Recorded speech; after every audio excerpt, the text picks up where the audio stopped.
ప్రభు రక్షకుడైన యేసుక్రీస్తు వారి నామంలో వందనాలు తెలియజేస్తూ ఉన్నాం.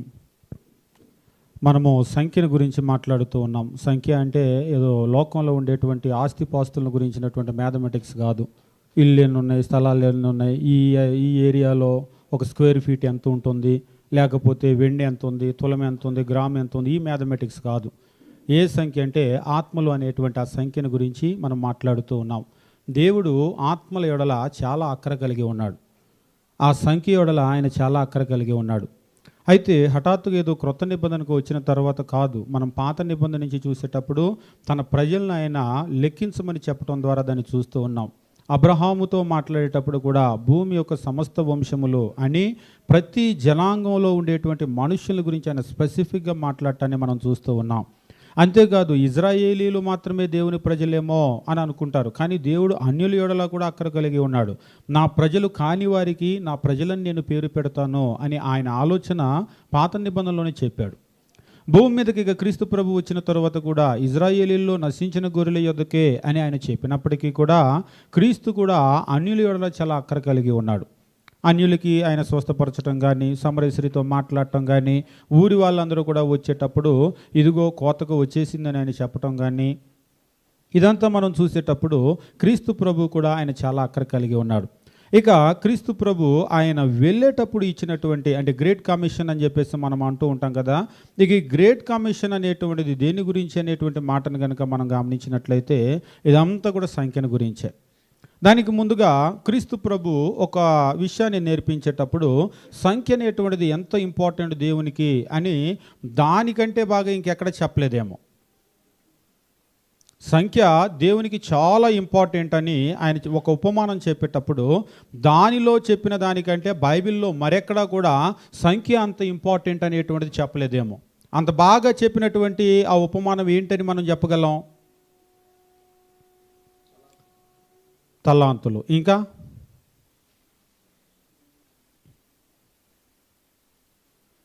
నాకు సంఖ్య చాలా ఇంపార్టెంటు అని దేవుడు చెప్పినటువంటి ఒక ఉపమానం. గొర్రెలు, తప్పిపోయినటువంటి గొర్రెలు. లూకా సువార్త 15వ అధ్యాయం 3-7 మనం చూసినప్పుడు అందుకైన వారితో ఉపమానం చెప్పినాం. మీలో ఏ మనుషునికైనా 100 గొర్రెలు కలిగి ఉండగా వాటిలో ఒకటి తప్పిపోయిన యెడల అతడు 99 అడవిలో విడిచిపెట్టి తప్పిపోయినది దొరుకు వరకు దాన్ని వెదక వెళ్ళడా? ఒకవేళ మీలో ఎవరికైనా గొర్రెలు ఉంటే మీరు ఎట్లా ప్రవర్తిస్తారు? ఇజ్రాయేలు కాపర్లు, వాళ్ళకి గొర్రెల గురించి బాగా తెలుసు.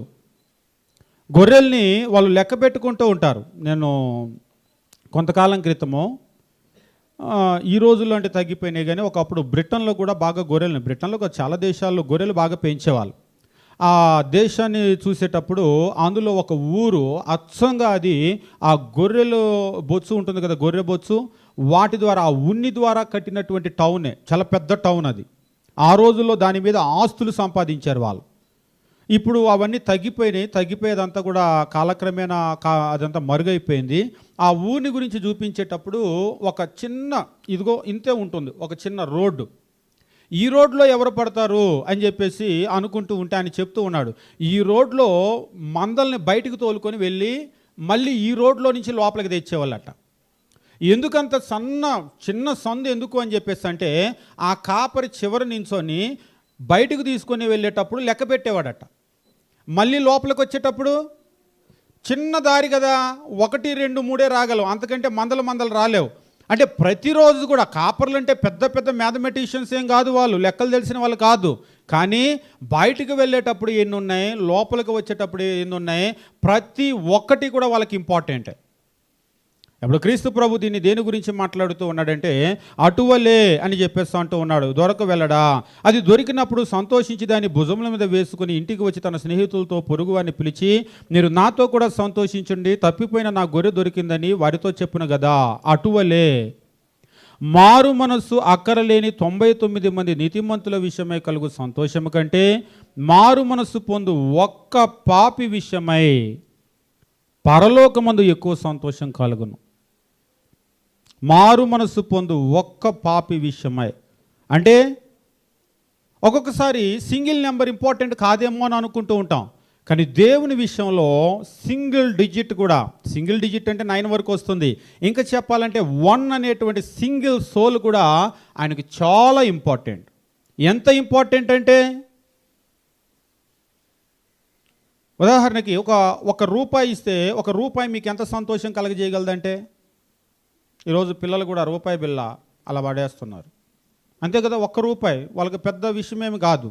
అదే 10 రూపాయలంటే కొంచెం ముఖంలో పిల్లలకైతే స్మైల్ వస్తుందేమో, ఒక చిన్న నవ్వు, 10 రూపాయలు రాగానే ఆయన కొనుక్కుందామని. పెద్దవాళ్ళకైతే, ఒకసారి ఒక సహోదరుడు చెప్తూ ఉన్నాడు, నా జీవితంలో ఎప్పుడూ కూడా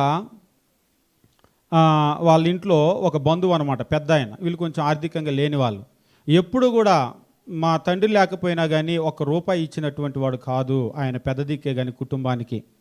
ఈయన పెద్ద డిగ్రీ చదువుకున్న తర్వాత ఒకసారి వెళ్ళి ప్రార్థన చెయ్యి, ఇవాళ నా పుట్టినరోజు అని చెప్పేసి అన్నాడంట. ఆయన సేవకుడు కూడా మళ్ళీ ప్రార్థన చేసి ఆ రోజు ఎందుకో కానీ 20 రూపాయల నోటు ఇచ్చాడంట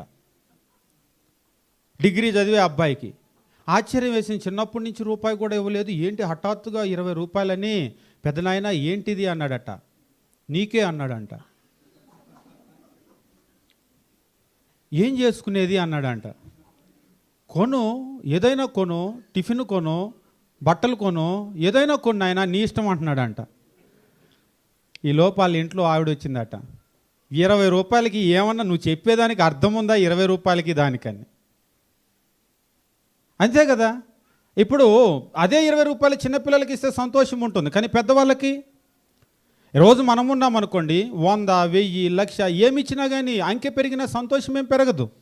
కానీ ఆత్మల విషయంలో మాత్రమో దేవుడు ఎట్లా ఉన్నాడు అనేటువంటి విషయాన్ని ఇక్కడ చెప్తున్నాడు. ఒక దేవుడే కాదు, మరల మనం చదువుకున్న 7వ వచనమో, అటువలే మారు మనసు అక్కరలేని 99 మంది నీతిమంతుల విషయమై కలుగు సంతోషము కంటే మారు మనసు పొందు ఒక్క పాపి విషయమై పరలోకమందు ఎక్కువ సంతోషము కలుగును. నేను పరలోకంలో సంతోషాన్ని కలిగించగలనా అంటే, ఒకవేళ ప్రశ్న మరొక రకంగా, నేను భారత ప్రధానికి సంతోషం కలిగించగలనా అంటే, అంత పెద్ద ఆయనకి నేనేం చేయగలను, ఏం చేయలేం. ఒక సీఎంకి చేయగలమంటే అంత పెద్దోళ్ళకి మేమేం చేయగలం. అమెరికా ప్రెసిడెంట్కి సంతోషం, అది అమ్మో మనం ఏం చేయగలం. పోనీ అసలు ఈ పరలోకంలో ఉండి ప్రపంచాన్ని అంతా ఏలే దేవునికి సంతోషం కలగజేయగలమా అంటే మాత్రం ఎస్, మనం చేయగలం. ఏం చేయగలం, అంత ఆయనకి నేనేమి ఇవ్వగలను అని అనుకుంటారు కొంతమంది. కానీ ఆయనకి సంతోషము కలగజేయటం మీ వల్ల అవుతుంది, మనలో ప్రతి ఒక్కరి వల్ల అవుతుంది. ఆయన ఒక్కడికే కాదు, పరలోకములో ఉన్న వాళ్ళందరికీ కూడా సంతోషాన్ని మనలో ప్రతి ఒక్కరూ కలగజేయగలరు. ఎలా?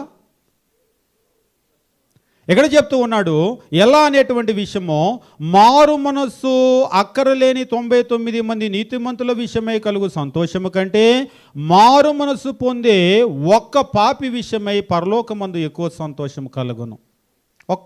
ఒక్క పాపిని గనక నువ్వు మారు మనసుకు గనక నడిపిస్తే పరలోకం అంతా కూడా సంతోషిస్తుంది. అయితే కారణం ఎవరు దానికి? సువార్త ప్రకటించు వారి పాదములు ఎంతో సుందరములు అని చెప్పేసి అంటూ ఉంటాడు. ఎందుకు? ఏదో రోజు నీట్గా తోముకునే పాదాలని కాదు దాని అర్థం, తెల్లగా మెరిచిపోయే పాదాలని, లిటరల్గా కాదు అది. దేని గురించి చెప్తున్నాడంటే, వాళ్ళు వెళ్ళి ప్రకటించటం వల్ల విలువైనటువంటి ఆ ఆత్మలు దేవుని వైపు తిరుగుతున్నాయి. మన పాదాలు ఎప్పుడైనా సువార్తకు పరుగులు పెడుతూ ఉంటే, ఆత్మలను దేవుని వైపు త్రిప్పుతూ ఉంటే, అది మన పాదాలకు కూడా వర్తిస్తుంది. ఈరోజు సుందరమైన పాదాలు మనం కలిగి ఉన్నామా అని ప్రశ్న అడిగితే, సేవకులు పాదాలు కదండి అంటాడు ఒక ఆయన. అంటే దాని అర్థం ఏంటి? ఆయన కదా వెళ్ళి వాక్యం చెప్పేది, మా పాదాలు అంతా ఎప్పుడు అలాగ ఉండవు. మరి మీ పాదాలు ఏం చేస్తాయి అంటే, వచ్చే ఆదివారం ఆరాధన చేసి వెళ్తూ ఉంటాయి అంతే. మేము వినటమే కానీ మేము ఎవరికి చెప్పేది లేదు. అవును, ఈరోజు మరొక రకంగా దాన్ని మనం అర్థం చేసుకుంటే, మేము ఎన్నడూ పరలోకంలో సంతోషం కలగజేయబోయేది లేదు.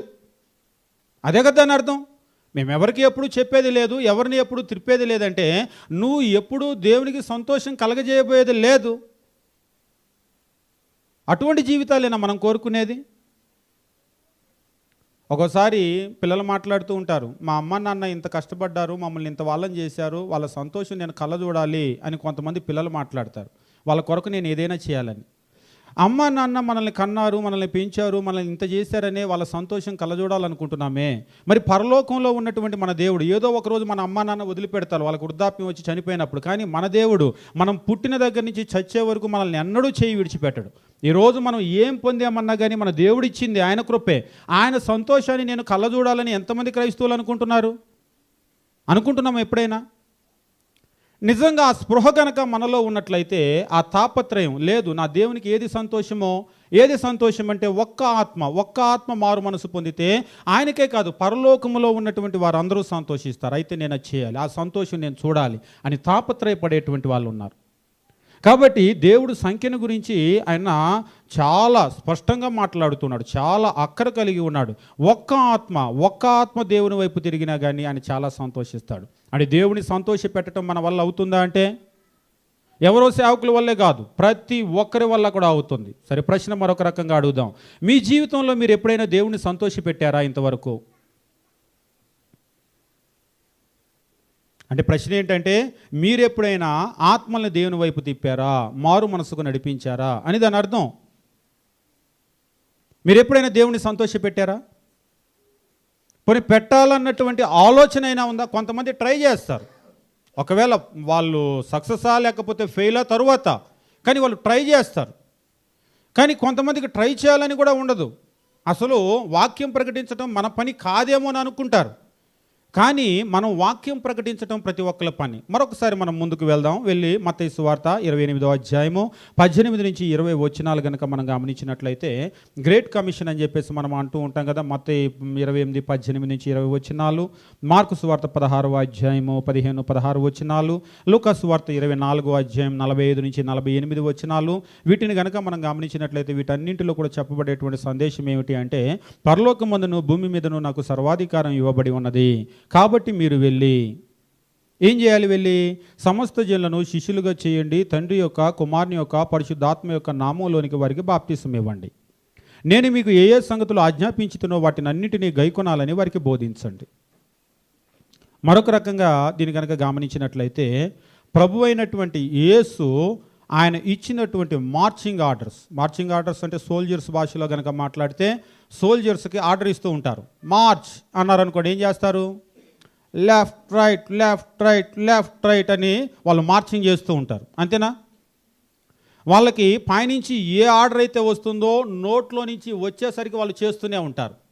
ఈరోజు మనం గుర్తిస్తున్నామో లేదో కానీ మనమందరము కూడా ఆత్మ సంబంధమైన పోరాటంలో ఉన్నటువంటి సోల్జర్స్. మనం ఎవరు? మన కమాండర్ ఆఫ్ ద ఆర్మీ ఎవరు? Jesus Christ. ఆయన మన కమాండర్. ఆయన ఏ ఆజ్ఞ అయితే ఇచ్చాడో అది చేసేటువంటి మంచి సైనికుడు. అపోస్తులైన పౌలు కూడా చెప్తాడు, మంచి సైనికుడు వలె పోరాడమని చెప్పేసి చెప్తూ ఉంటాడు. ఈరోజు ఒకసారి మీరు గుర్తు చేసుకోండి, ఒకవేళ ఆయన కమాండర్, ప్రభు అయిన యేసు కమాండర్ కదా, ఆయన చెప్పినటువంటి మార్చింగ్ ఆర్డర్స్ నేను పాటిస్తున్నానా లేదా? ఏం చెప్పాడు ఆయన? ఇందులో మనం ఖచ్చితంగా చేయాల్సింది ఉంది. ఏంటి మనం చేయవలసింది అంటే, సర్వలోకమునకు వెళ్ళండి, సర్వలోకానికి వెళ్ళండి, గోయి ఇంటూ ఆల్ ద వరల్డ్ అని చెప్పేసి అంటాడు. All the nations. తెలుగులో సర్వలోకము, సర్వ సృష్టి అన్నాడు. All the nations, all the world, all the nations అంటే సర్వలోకానికి వెళ్ళండి, ఆల్ ద నేషన్స్ అంటే ప్రతి జనాంగం దగ్గరికి వెళ్ళండి. ఇది మనకి ఇవ్వబడిన ఆజ్ఞ. ఏం చేయాలి మనము అంటే, సర్వలోకము, ప్రతి జనాంగము దగ్గరికి మనం వెళ్ళాలి. మీరు ఇవాళ రేపు కొన్ని ఛానల్స్ ఉన్నాయి, యూట్యూబ్లో కూడా చూస్తూ ఉంటారు. నేను కూడా అప్పుడప్పుడు చూస్తూ ఉంటాను. అంటే అసలు వాళ్ళు ఏంటి, వాళ్ళ ఇంట్రెస్ట్లు ఏంటని చూస్తూ ఉంటాను. అందులో కొంతమంది ప్రపంచంలో ఉన్న ప్రతి దేశము తిరిగి అక్కడ ఫుడ్ ఎలా ఉంటుందో చూపిస్తూ ఉంటారు. ఇండియాలో స్ట్రీట్ ఫుడ్ ఎలా ఉంటుంది, లేకపోతే క్లాస్ ఫుడ్ ఎలా ఉంటుంది. దీంతో ఇది పెద్ద ఇంట్రెస్ట్ ఏముండదు. అడవుల్లో ఇందాక చెప్పే కదా, ఆఫ్రికా కానీ అటువంటి అడవుల్లోకి వెళ్ళి అక్కడ వాళ్ళ ఫుడ్ ఎలా ఉంటుందో చూపిస్తూ ఉంటారు. ఒకసారి వెళ్ళి ఒక చెట్టు కొట్టేశాడు అడవిలో ఉండే అడవి మనిషి. ఈయన కెమెరా పట్టుకొని వెనకొచ్చాడు. కొట్టేసిన తర్వాత బెరడిలా కోస్తే లోపల నుంచి తెల్ల పురుగులు వచ్చినాయి. ఆ పురుగుల్ని నోట్లో పెట్టి నవిలేస్తూ ఉన్నాడు. ఇందులో మంచి ప్రోటీన్ ఉంటుందని చెప్తున్నాడు. అది కానీ మనం చూసేటప్పుడే లోపల ఉన్నది కూడా తిమిలి బయటకు వస్తుంది.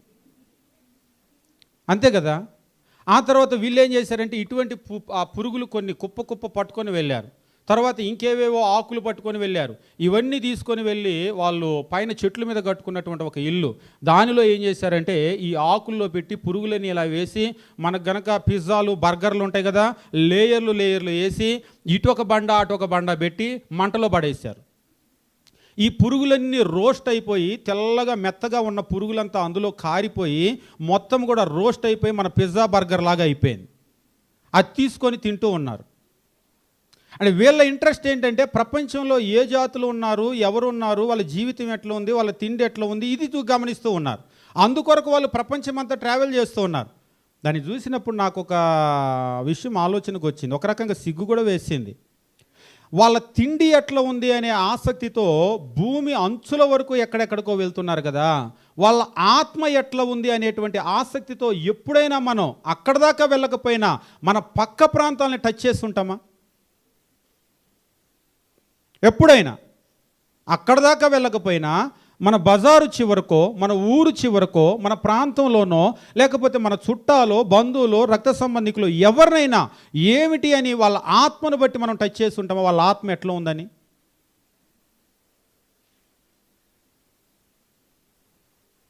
సర్వలోకానికి వెళ్ళండి, సర్వసృష్టికి. సర్వసృష్టి అంటే ఆల్ ద నేషన్స్, ప్రతి జనాంగం దగ్గరికి మీరు వెళ్ళండి. ఇది మనకి ఇవ్వబడినటువంటి కమిషన్, మార్చింగ్ ఆర్డర్స్. వెళ్ళాలి. ఒకసారి ఒక ఆఫీస్కి వెళ్తే చెప్తున్నాడు, ఏం చేస్తారు మీరంటే, సేవకుడు అండి, ప్రీచర్ అంటే. ఓ అయితే ఎప్పుడు ఊర్లు తిరుగుతుంటారుగా అంటున్నాడు ఆయన ఆఫీసర్, ఎండిఓ. అదేంటండి అంటే, పాస్టర్లు అంటే కాళ్ళకి చక్రాలు కట్టుకొని తిరిగే పనిలోనే ఉంటారు కదండి మీరని. అంటే ఆయన ఎవరో మంచి పాస్టర్లను చూసుంటాడు. కానీ అందరు పాస్టర్లు అట్లా ఉండరు. కొందరు పాస్టర్లు ఊర్లోనే కూర్చుంటారు, ఇంట్లోనే కూర్చుంటారు, ఇల్లు దాటి కూడా వెళ్ళరు.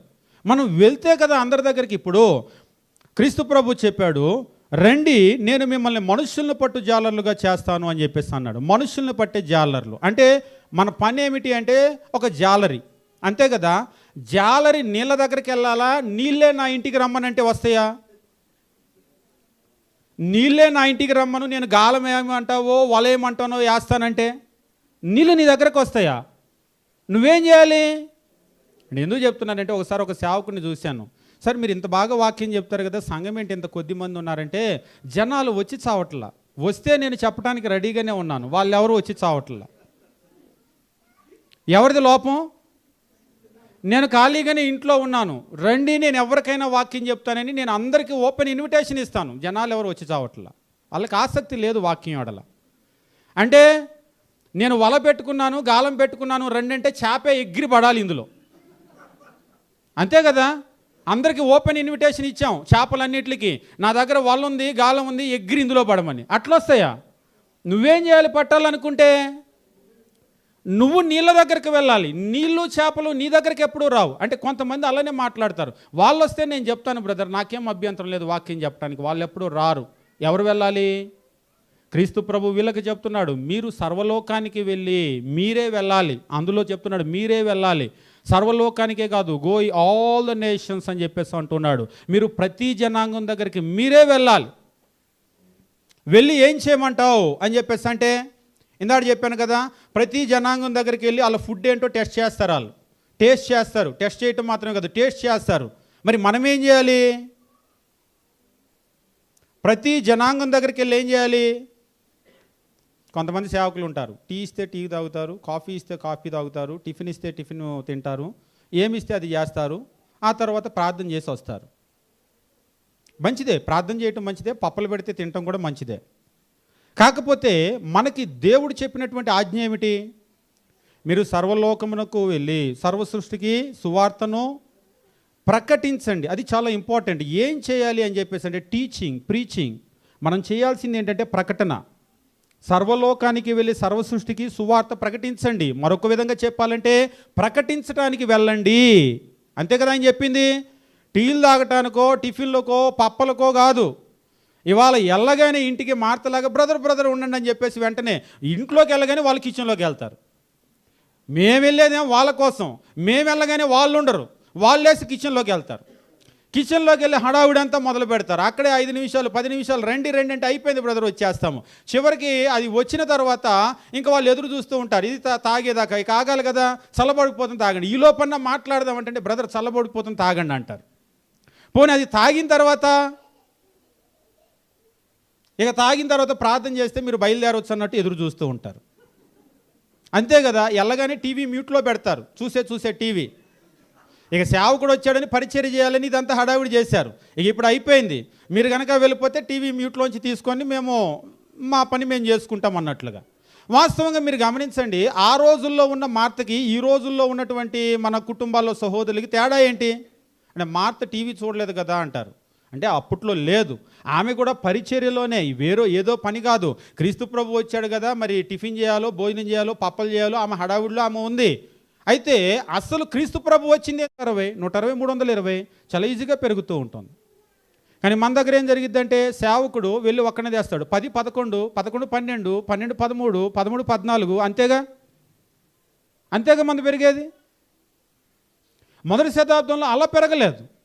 కాబట్టి 3000 మంది. ఇందులో మనం నేర్చుకునే విషయం ఏమిటంటే, దేవుడు లెక్కిస్తున్నాడు, రక్షింపబడే వాళ్ళని ఆయన లెక్కిస్తున్నాడు, ప్రతి ఆత్మను కూడా ఆయన లెక్కిస్తున్నాడు. పేతురు చేస్తేనే కాదు, రేపు నేను చేస్తే కూడా దేవుడు లెక్కిస్తాడు. నిజంగా నా లెక్క నాకు తెలియదేమో, దేవుని దగ్గర రికార్డులు ఉన్నాయి. రేపు వెళ్ళిన తర్వాత రత్నకిషోర్ రా ఒకసారి నీ లెక్క చూడు, 2019లో ఇంత, 2020లో ఇంత, 2021లో ఇంత అని ఆయన చదువుతూ ఉంటే, ఒకవేళ నాకు తెలుసో తెలియదో నేను రాసుకున్నానో లేదో అన్నీ కూడా అక్కడ లెక్క ఉంటుందా ఉండదా? ఆయన మర్చిపోయేవాడు కాదు. మన ఫోన్ చేశారు, మాకు ఆంధ్ర రాష్ట్రంలో 10th పరీక్షలు పెట్టలేదు, ఇక్కడ కూడా ఎట్లుందో తెలియదు. పెట్టకుండా వాళ్ళందరికీ కూడా ఏం చేశారంటే, గ్రేడింగ్ ఉంటుంది కదా, పర్సంటేజ్ వాళ్ళకి ఇచ్చారు. ఇచ్చినప్పుడు బాగా చదివే వాళ్ళకి నిన్న కూడా ఫోన్ చేశారు, 5% వచ్చినాయి.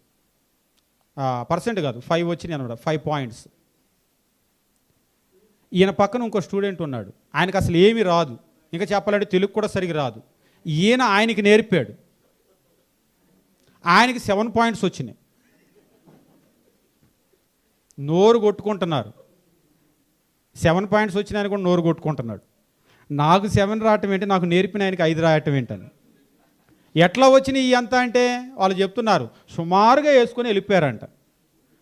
మీరేమి గందరగోళం అవ్వద్దు, ఆందోళన చేద్దవద్దు, రేపు దేవుడు సుమారుగా వేసుకొని వెళ్తాడేమో నా సేవ అంతా అని. మీకు ఆ భయం ఏం అవసరంలా. దేవుని దగ్గర యాక్యురసీ పాయింట్ అంటూ ఉంటారు కదా, 0.00001 అంత యాక్యురసీ ఉంటుంది. దేవుడు దేన్ని కూడా మర్చిపోడు. ఒకవేళ మీరు మర్చిపోతారేమో, దేవుని దగ్గర ఆ గణాంకాలన్నీ కూడా ఉంటాయి. మీరు ఎంత పని చేశారో ఉంటుంది, ఎంత ప్రయాసపడతారో ఉంటుంది, ఎన్ని ఆత్మలతో స్టడీ చేశారో, ఎన్ని దేవుని వైపు తిప్పారో అంతా కూడా అక్కడ ఉంటుంది. అంతేకాదు, మీరు ముందుకు వెళ్ళండి. అపోస్తుల కార్యములు అనేటువంటిది ఎట్లా ఉంటుందంటే, అపోస్తుల కార్య గ్రంథం మనం చదివేటప్పుడు 2వ అధ్యాయం మనం చూసినట్లయితే, ఈ 2వ అధ్యాయంలోనే 47వ వచనాన్ని మనం గమనించినట్లయితే, పైన 3000 అన్నాడు కదా, ఇక్కడ చెప్తూ ఉంటాడు, ఆనందముతోనూ నిష్కపటమైన హృదయముతోనూ ఆహారం పుచ్చుకొనుచుండిరి, మరియు ప్రభు రక్షణ పొందుచున్న వారిని అనుదినము వారితో చేర్చుచుండెను. ప్రశ్న, ఇందులో ఏమి నేర్పిస్తున్నాడు మనకి? ఒకసారి ఒక ఆయన అడిగాడు, సరే పై వచనంలో అంటే నేను లెక్కిస్తున్నాను, ప్రతి ఆత్మ లెక్కిస్తున్నాను అని నేర్పాడు. 3000 అంటే 3000 కరెక్ట్గా దేవుడు అంకె చెప్పాడు, అందరినీ లెక్కిస్తున్నాడని మనకు నేర్పాడు. ఓకే, ఇందులో ఏమి నేర్పిస్తున్నాడు మనకి?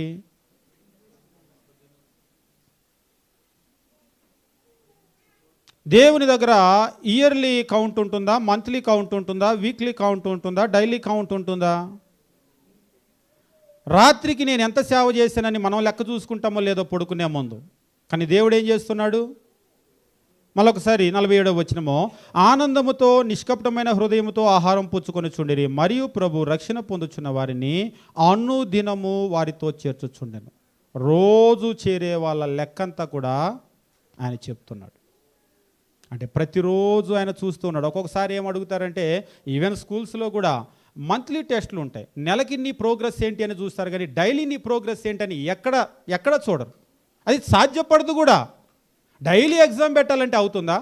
మంత్లీ టెస్టో లేకపోతే మనం అంటాం కదా, ఇప్పుడు క్వార్టర్లీ అనో, హాఫ్ ఇయర్లీ అనో, ఇయర్లీ అనో, అట్లా మన ప్రోగ్రెస్ చూస్తారు. కానీ దేవుడు ఎట్లా చూస్తున్నాడు? ఎవ్రీ డే మనం ఏం చేస్తున్నామో ఆయన లెక్కిస్తూనే ఉన్నాడు. ప్రతిరోజు వాళ్ళతో చేరుస్తూ ఉన్నాడు. ప్రతిరోజు గణాంకాలు ఆయనకు తెలుసు. ప్రతిరోజు నేనేం చేస్తున్నా ఆయనకు తెలుసు. ప్రతిరోజు నన్ను గనక లెక్కబడితే నేనేమైపోతే ఒకసారి ఒక కామెంట్ ఉంది, ఈ రోజు లెక్కలన్నీ పెడితే నేను ఆగమైపోయినట్టేనండి అని. అంటే వాళ్ళు తెలంగాణ వాళ్ళు. ఏమ్మా అంటే, రోజు నేను చూసే సీరియల్లన్నీ అక్కడ ఎక్కుతీగా మరి. ఆమె సాయంత్రం పని అయిపోయిన తర్వాత రాత్రి ఇవాళ రేపు అప్పట్లో అంటే 8-8:30 హిందీ కార్యక్రమాలు దూరదర్శన్ ఉండేటప్పుడు అయిపోయేది. తెలుగు ప్రోగ్రాములు చూసి చచ్చినట్టు కట్టేసేవాళ్ళు హిందీ అర్థం కాక. లేదు చూడాలంటే హిందీ నేర్చుకొని కూర్చోవాలి. బెంగళూరులో అయితే సాధ్యపడుతుంది, మాకు అవ్వదు. కానీ ఇప్పుడేమైపోయినాయి అంటే తెలుగు కార్యక్రమాలే అర్ధరాత్రి వరకు వస్తున్నాయి. ఇంట్రెస్ట్ ఉన్నటువంటి వాళ్ళు టీవీలు ఎప్పటి వరకు చూస్తున్నారంటే, నేను ఒకసారి ఒక పల్లెటూరు వెళ్ళినప్పుడు పల్లెటూరులో చాలా ఎర్లీగా లేస్తారు కదండి. అంటే ఆ పెద్ద ఆయన చెప్తున్నాడు, ఒకప్పుడు సంగతులు సార్లు అయ్యని. పొద్దున్నే లేచి పనికి వెళ్ళిపోతారు కంటే ఒకప్పుడు అంటున్నాడు. ఏమైందంటే, మా పల్లెటూర్లలో కూడా మీకు తెలుసో లేదో, టౌన్లో వాళ్ళైనా పనిలో అలసిపోయి పడుకుంటారు, కానీ మేము పొలం పనిలో అలసిపోయినా కానీ సీరియల్ అన్నీ రాత్రి చూసి తెల్లారి పొలాల్లో డిస్కషన్ క్లాసులు పెడతారట. నాట్లు వేసుకుంటా. నిన్నేంటే ఆ కోడలు అట్లాంది అత్తతో, అవును అసలు అట్లా మాట్లాడొచ్చా, మళ్ళీ దీని మీద డిస్కషన్ క్లాసులు, వాళ్ళ ఎమోషన్స్ ఎట్లున్నాయి, వాళ్ళ డైలాగులు ఎట్లున్నాయి. నేను అనుకుంటూ ఉంటాను, ఈ మాత్రం డిస్కషను ఆదివారం విన్న వాక్యం గురించో లేకపోతే బైబిల్ స్టడీలో మనం వినే వాక్యం గురించో ఎప్పుడైనా డిస్కషన్ చేస్తామా? సేవకుడు నిన్ను అలా చెప్పాడు కదా, ఏంటి దాని గురించి, ఇలాంటి డిస్కషన్ ఎప్పుడైనా చేస్తామా? కానీ దే ఆర్ వెరీ సీరియస్. ఆ సీరియల్ గురించి, డైలాగుల గురించి, ఎమోషన్స్ గురించి చాలా సీరియస్ వాళ్ళు. అందువల్ల ఏమైపోతున్నాయి అంటే పాపం వాళ్ళు కూడా పొద్దున్నే లేవలేకపోతున్నారు. అందుకనే ఒకప్పుడు అంటే 4 గంటలకే పొద్దున్నే పొలంలో ఉండేవాళ్ళట. ఈవేళ 8 దాటాకే పొలంలో కట, లేకపోతే మీ పొలానికి రామని చెప్పేస్తున్నారంట. కాబట్టి ఈరోజు రేపు పరిస్థితులు ఎట్లా అయిపోయినాయి అంటే మొత్తం మారిపోయినాయి. ప్రతిరోజు లెక్క ఆమెదే అంటుంది, రోజు లెక్క అంతా కూడా దేవుడు లెక్కేస్తే మేము ఆగమైపోయినట్టే. సరే, మన పరిస్థితి మన వైపు తిప్పుకుందాం. మన రోజు లెక్కని దేవుడు కనుక లెక్కిస్తే ఆత్మల విషయంలో ఎంత లెక్క నేను చెప్పగలుగుతున్నా? అయ్యా, ఒక 24 గంటల్లో ఒక్క 30 నిమిషాలు, అరగంట మాత్రము నీ కొరకు నేను కేటాయిస్తాను అని ధైర్యంగా చెప్పే లెక్క మన దగ్గర ఉందా? 24 గంటల్లో ఒక్క 30 నిమిషాలు, ఒక్క అరగంట మాత్రము నేను నీ కొరకు, నీ పని కొరకు కేటాయిస్తానని చెప్పగలిగే లెక్క మన దగ్గర ఉందా? అంటే నీ కొరకంటే కొంతమంది పాటలు పాడుకోవటం, వాక్యం చదువుకోవటం, ప్రార్థన చేసుకోవటం ఇవన్నీ చెప్తూ ఉంటారు. ఇదంతా కూడా నీ స్పిరిచువల్ డెవలప్మెంట్ కొరకు నువ్వు కేటాయించావు, అంతేగాని నువ్వు ఆత్మల పని కొరకు నువ్వు కేటాయించింది కాదు. అంతే కదా? నీ పర్సనల్ స్టడీ కావచ్చు, నీ పర్సనల్ ప్రేయర్ కావచ్చు, అదంతా కూడా నీ డెవలప్మెంట్ కొరకు, నీ సెల్ఫ్ గ్రోత్ కొరకు నువ్వు చేసే కార్యక్రమం. అంతేగాని నువ్వు ఆత్మల కొరకు ఏం చేస్తున్నావంటే ఎంత ఉంది గణాంకం మన దగ్గర? అపోస్తుల కార్యంలో ఇంకా మనం ముందుకు వెళ్ళినట్లయితే 4వ అధ్యాయం 4వ వచనంలో ఇక్కడ ఒక మాటను తెలియజేస్తూ ఉంటాడు. వాక్యం విన్న వారిలో అనేకులు నమిరి, వారిలో పురుషుల సంఖ్య ఇంచుమించు 5,000 ఆయనో. దీన్ని బట్టి మనకేమర్థం అవుతుంది? ఇక్కడ ఇంకొక విషయం యాడ్ అవుతుంది. ప్రతిరోజు కన్వర్షన్ జరుగుతూ ఉంది, అంతే కదా? రక్షణ పొందుతున్న వారిని అనుదినము వారితో చేర్చుచుండెను. ప్రతిరోజు రక్షణ పొందుతున్నటువంటి వాళ్ళు అంటే ప్రతిరోజు బాప్తీసాలు జరుగుతున్నాయి, రక్షణ పొందుతున్నారు, దేవుని వైపు వస్తున్నారు. అంటే వాక్యం అనేది ఎలా ప్రకటించబడుతుంది, ఎంత అద్భుతంగా పని జరుగుతుంది. ఇవాళ మీరేమీ లేదు, పెన్ను పేపర్ తీసుకొని మన స్థానిక సంఘంలో చివరి బాప్తీసం ఎప్పుడు అని డేట్ వేయండి, దానికి ముందు బాప్తీసం ఎప్పుడు డేట్ వేయండి. దానికి దీనికి మధ్యలో ఎంత గ్యాప్ ఉంటుంది? కానీ అంటాడు, జానలతో కొలిస్తే జానలు బార్లు జాలవండి అని. సంవత్సరం ఈ చివర ఒకటి ఉంటే సంవత్సరం ఆ చివర ఒకటి ఉంటుంది. నిజంగా సంవత్సరానికి 2 ఉంటే కూడా టాపు. కొన్ని స్థానిక సంఘాలు ఎట్లున్నాయో తెలుసు. మేము చదువుకునేటువంటి రోజుల్లో చెప్తూ ఉన్నాడు ఒక పెద్ద ఆయన ఒక స్థానిక సంఘం గురించి. వాళ్ళ స్థానిక సంఘంలో సభ్యులు ఎంతమంది అంటే 4, భార్య భర్త 2 కొడుకులు 4. ఎంతమంది? 4. ఎంతమంది? 4. దాదాపు 4-5 సంవత్సరాలు సేవ స్టార్ట్ అయ్యి 10 సంవత్సరాలు 4. హఠాత్తుగా ఒకసారి అడిగినప్పుడు 5 అన్నాడంట. 5? ఇన్ని సంవత్సరాల నుంచి 4 ఎట్లా పెరిగారు, ఏంటి, ఏం జరిగిందని అడిగాడట. అబ్బాయికి పెళ్ళై కోడలు వచ్చింది అన్నాడంట.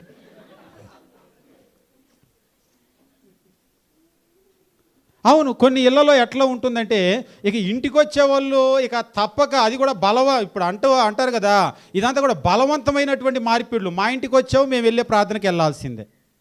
ఇక అలాగ ఇంకొక ఆత్మ పెరగటమే కానీ వాక్యాన్ని వెళ్ళి ప్రకటించి ఆత్మలను తెచ్చేటువంటి పరిస్థితి చాలా కుటుంబాల్లో లేదు, స్థానిక సంఘాల్లో లేదు. కానీ మనం మొదటి శతాబ్దం రీతిగా చెప్తూ ఉంది, ఆ దినముల్లో శిష్యుల సంఖ్య విస్తరించుచున్నప్పుడు అనుదిన పరిచర్యలో తమ వారిని విధవరాండును చిన్నచూపు చూచిరని హెబ్రీల మీద గ్రీకు భాష మాట్లాడు యూదులు సనగసాగిరి. ఇందులో ఏమర్థమవుతుంది మనకి? మళ్ళొకసారి 6వ అధ్యాయం 1వ వచనము, ఆ దినముల్లో శిష్యుల సంఖ్య విస్తరించి. శిష్యులు అంటే మొదటి మీరు కనుక చూసినట్లయితే ఈ శిష్యులే క్రైస్తవులు అనబడ్డారు. అంత్యోకయలో శిష్యులు క్రైస్తవులు అనబడిరి. అంటే శిష్యులు అంటే ఎవరంటే క్రైస్తవులు విస్తరించారు. ఆ దినముల్లో శిష్యుల సంఖ్య విస్తరించుచున్నప్పుడు అనుదిన పరిచర్యలో తమలోని విధవరాండును చిన్నచూపు చూచిరని హెబ్రీల మీద గ్రీకు భాష మాట్లాడు యూదులు సనగసాగిరి. ఇందులో మనకేం అర్థమవుతుంది? కన్వర్షన్ ఎక్కడ దాకా వెళ్ళి యూదయ, సమరయ, భూదిగంతాల వరకు ఒక ప్లాన్ ఉంది. ఇప్పుడు వీళ్ళు ఏం చేశారంటే యెరూషలేము నింపేశారు, అయిపోయింది. అయిపోయిన తర్వాత ఆగిపోయారు. ఏంటి అంటే వాట్ నెక్స్ట్ అంటే ప్లాన్ ఏమీ లేదు లీడర్స్కి. ఎప్పుడు కూడా ఒక్కోసారి ఊర్లోకి వెళ్ళి చాలా హుషారుగా పనిచేస్తారు. నెక్స్ట్ ఏంటి? ఇక్కడ ఒక విషయం నేను మీకు చెప్పాలనుకుంటున్నా. ఎప్పుడు కూడా లీడర్స్ ప్లాన్ చేస్తూ ఉండాలి, ప్లాన్ చేస్తూ ఉండాలి. ఈ ప్రపంచంలో అడుక్కునే వాళ్ళకు కూడా ప్లానింగ్ ఉంటుంది. మీరు నమ్ముతారో నమ్మరో. ఏ బజార్కి వెళ్తే బాగా వేస్తారో వాళ్ళకి తెలుసు కాదా? తెలీదా? ఏ టైంలో వెళ్తే వేస్తారో కూడా తెలుసు. ఏ టైంలో వెళ్తే హీరో కూడా తెలుసు. వాళ్ళని ఎట్లా అడిగితే వేస్తారో కూడా తెలుసు. తెలీదా? ఏమమ్మా కొంచెం వచ్చి వేసి వెళ్ళరాదు అంటారా? అట్లా అంటే వాళ్ళకు కూడా చాలా స్కిల్స్ ఉండాలి, చాలా ప్లానింగ్ ఉండాలి. ఎన్ని గంటలకు లేవాలి, ఏ బజార్ రావాలి, ఎన్ని గంటలకు ఏ బజార్లో అటెండ్ అవ్వాలి. అదే కాదు, ఏ చిన్న పని చేయాలన్నా planning planning planning planning. Planning లేకుండా ఏ పనిలో సక్సెస్ రాదు. ఈరోజు సేవలో కూడా మనకి సక్సెస్ రావాలి, ఆత్మల రక్షణ విషయంలో సక్సెస్ రావాలి అంటే మనం ఏం చేయాలి? ప్లానింగ్ ఉండాలి ఖచ్చితంగా. యెరూషలేము అయిపోయిన తర్వాత వాళ్ళకేమీ ప్లానింగ్ లేదు. ప్లానింగ్ లేనప్పటికీ ఇప్పుడు మరలా వాళ్ళని కదిలించడానికి ఏమైందంటే దేవుడు కలుగజేసుకోవలసినటువంటి పరిస్థితి ఏర్పడింది. ఎందుకంటే ఒక్కొక్కసారి మనమే ఏమనుకుంటామంటే స్థానిక సంఘం హాల్ నిండిపోయిందా, 200 చాలు, ఈ బెంగళూరులో చాలు, ఇక నాకు ఇంతకంటే ఈ బెంగళూరులో లేదు. అలా తృప్తి పొందేవాళ్ళు లేరా? ఒకసారి మేము ఇలాగనే సేవకుల మీటింగ్లో మాట్లాడుతూ ఉంటే కృష్ణా జిల్లాలో ఒక స్థానిక సంఘం 160 మంది దాటి 180 మంది వరకు ఉంటారు. చిన్న పల్లెటూరులో 160 నుంచి 180 మంది దాకా అది చాలక బయట కూర్చుంటారు. నేను వాళ్ళ గురించి మాట్లాడి చాలా పెద్ద స్థానిక సంఘము ఆ ఊర్లో అని చెప్పేసి నేను మాట్లాడి కూర్చున్న తర్వాత ఆ సేవకుడు వచ్చి మాట్లాడుతున్నాడు. అన్నయ్య నా గురించి చాలా గొప్పగా చెప్తున్నాడు, కానీ మాది చాలా పెద్ద స్థానిక సంఘం కాదు, మా ఊరి జనాభా ఇన్ని వేల మంది ఉన్నారు, మా దగ్గరకు వచ్చేవాళ్ళు 180 మంది ఉన్నారు. ఆయన దేంతో పోల్చుకుంటున్నాడు అంటే ఆయనకి చాలదనా? నో, నాకు చాలదు. వాళ్ళ బిల్డింగ్ కట్టారు, బిల్డింగ్ పట్టక పగలగొట్టి మళ్ళీ బిల్డింగ్ కట్టారు, ఆ బిల్డింగ్ పట్టక ముందు టెంట్లేసి కూర్చుంటున్నారు. ఇప్పుడు ఆయన అడిగితే నో నాకు చాలదు. ఈ స్థలం అంతా నిండితే సరిపోతుందా అంటే నో నాకు చాలదు, మా ఊరి జనాభా ఇన్ని వేల మంది ఉన్నారు. అంటే ఆ దాహం అంటాం కదా మనం, ఆ దాహం ఉంది చూడండి ఎట్లా ఉందో, నాకు చాలదు, నాకు చాలదు, నాకు చాలదు. ఎప్పుడైతే నాకు చాలు అనుకుంటాడో మనిషి ఏమవుతుంది? కొన్ని ఊర్లలో చూడండి, ఈ ఊర్లో మాకు 15 మంది వస్తున్నారు, చాలు బ్రదర్, మేము ప్రశాంతంగా ఆరాధన చేసుకుంటున్నాం, ఇక వాళ్ళకి 16వ మనిషి అక్కర్లేదు, చాలా కూల్గా ఉన్నాం మేము, 20 మంది ఉన్నారు చాలు, 40 మంది ఉన్నారు చాలు. అయితే ఒకసారి మన ఆలోచన వదిలిపెట్టి దేవుని దగ్గరికి వెళ్దాం. అంటే అన్ని విషయాల్లో తృప్తిగా ఉండాలి కదా అని వాళ్ళు కోడ్ చేస్తారు. తృప్తి ఇక్కడ కాదు, నువ్వు అన్ని విషయాల్లో తృప్తిగా ఉండు, కానీ ఆత్మల రక్షణ విషయంలో నీకు ఎంతమంది ఇస్తే చాలు అని అంటే, ఒకవేళ నీకు 10 ఆత్మలు నువ్వు సంపాదిస్తే చాలా అంటే నో, 20 చాలా అంటే నో, 40, 50, 100, పోనీ నీకు ఎంతమంది ఇస్తే చాలంటే ఇక్కడ మాత్రం తృప్తి ఉండకూడదు. ప్రపంచమంతా ఇచ్చే నాకు, ఆ ఆలోచనతో ఆ కసితో మనం ముందుకు వెళ్తేనే మనం పని చేయగలం. ఇక్కడ కూడా ఏమైందంటే యెరూషలేము అంతా కూడా నిండిపోయిన తర్వాత మనం గమనిద్దాము. యెరూషలేము అంతా కూడా నిండిపోయిన తర్వాత 7వ అధ్యాయం మనం చూసాం కదా, 6వ అధ్యాయం దాటి వచ్చిన తర్వాత యెరూషలేము నిండిపోయిన పరిస్థితి. ఇక మీరు గమనించినట్లయితే యెరూషలేము నిండిపోయిన తర్వాత అలాగే ఆగిపోయారు. ఆగిపోయి 8వ అధ్యాయం 1వ వచనం. ఇక ఇప్పుడు దేవుడు జోక్యం చేసుకోవాల్సి వచ్చింది. ఏమిటది? అలా ఆగిపోకూడదు. యెరూషలేము దాటిన తర్వాత ఎక్కడికి వెళ్ళాలి వాళ్ళు? నెక్స్ట్ ఏంటి? యోదయాకి వెళ్ళాలి, సమరయాకి వెళ్ళాలి, అంతా నింపాలి, భూదిగంతాల వరకు వెళ్ళాలి. వీళ్ళేమీ చేయకుండా కూర్చునేసరికి దేవుడు చర్య తీసుకున్నాడు. ఏమి చర్య? 8వ అధ్యాయం 1వ వచనము. ఆ కాలమందు యెరూషలేములోని సంఘానికి గొప్ప హింస కలిగినందున.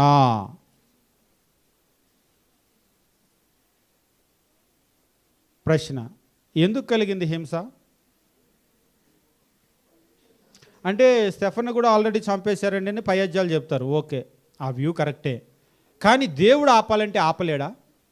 ఎంతవరకు కలిగింది హింస అంటే, ఆ కాలమందు యెరూషలేములోని సంఘానికి గొప్ప హింస కలిగినందున అపోస్తులు తప్ప అందరూ యూదయ సమరయ దేశాల యందు చెదిరిపోయారు. అపోస్తులు తప్ప అందరూ అంటే ఎవరెవరు? ఇప్పుడు దాకా కన్వర్ట్ అయ్యి రోజు వాక్యం నేర్చుకున్న వాళ్ళు ఉన్నారు కదా. వాక్యము నేర్చుకున్న వాళ్ళ యొడల దేవుని ఆలోచన ఏమిటి అంటే, కొంతమంది క్రైస్తవులకి బాగా వాక్యం తెలుసు, విశ్వాసులకి ఏం చేస్తారంటే ఏమి చేయరు, ఆరాధన మాత్రమే చేస్తారు ఆదివారం. సేవకుడు, కొంతమంది విశ్వాసులకి సేవకులకి ఎంత తెలుసో అంత నేర్చుకుంటారు, బాగా నేర్చుకుంటారు ఆసక్తితో, అప్రిషియేట్ చేయాలి మనం. కానీ ఏం చేస్తారంటే ఏమి చేయరు, ఆరాధన తప్ప.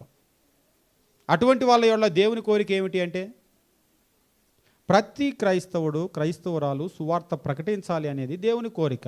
ఇప్పుడు వీళ్ళెవ్వరు కూడా అంతమంది నేర్చుకున్నారు కానీ ఎవ్వరు ఊరొదిలిపెట్టి వెళ్ళటం లేదు, అక్కడే ఉంటున్నారు, అక్కడే వినటమే నేర్చుకోవటమే. ఇంకా ఇప్పుడు దేవుడు ఏం చేశాడంటే ఒక హింస తీసుకొని వచ్చాడు. గొప్ప హింస కలిగినందున అపోస్తులు తప్ప అందరూ యూదయ సమరయ దేశాల యందు చెదిరిపోయారు. 2వ వచనము, భక్తిగల మనుషులు స్టెఫను సమాధి చేసి అతని గురించి బహుగా ప్రలాపించిరి. సౌలైతే ఇంటింటా జోచి పురుషులను స్త్రీలను ఈడ్చుకొని పోయి చెరసాల్లో వేయించి సంఘాన్ని పాడు చేయొచ్చుండి. ఇదంతా దేవుని చిత్తమే. ఎందుకు ఆ ఊరిలో హింస తెచ్చాడు అంటే, ఊరిలో ఉండలేనంత హింస తెచ్చాడంటే మీరు ఊరిలో ఉండొద్దు అని దాని అర్థం. అంతేనా? ఎందుకయ్యా ఉండొద్దంటే, మీ యొడలా నా ప్లాన్ ఏంటంటే సర్వలోకానికి వెళ్ళి సర్వ సృష్టికి సువార్త ప్రకటించండి. నశించిపోయే వాళ్ళందరి దగ్గరికి కూడా ఈ సువార్త వెళ్ళాలి. మీరంతా ఒకే చోట కూర్చుంటే ఎలాగా? కాబట్టి ఇప్పుడు ఏమైందండి, ఆ తర్వాత వచ్చిన మనం గమనించినప్పుడు 4వ వచనం, కాబట్టి చెదిరిపోయిన వారు సువార్త వాక్యాన్ని ప్రకటించుచు సంచారము చేసిరి. ఇక అక్కడి నుంచి ఊరు వదిలిపెట్టి వెళ్ళిపోయారు. ఎక్కడికి వెళ్ళినా వాళ్ళు ఏం చేసేవాళ్ళట? సువార్త ప్రకటించుచు సంచారము చేసిరి. ప్రశ్న బాగా వినండి. ప్రశ్న, అపోస్తులైనటువంటి పౌలు సువార్త ప్రయాణాలు చేశాడు, చాలామందికి తెలుసు మీకు. ఎక్కడి నుంచి ప్రారంభించాడు దాదాపుగా ఆయన సువార్త ప్రయాణాలు? ఏ సంఘం పంపించింది?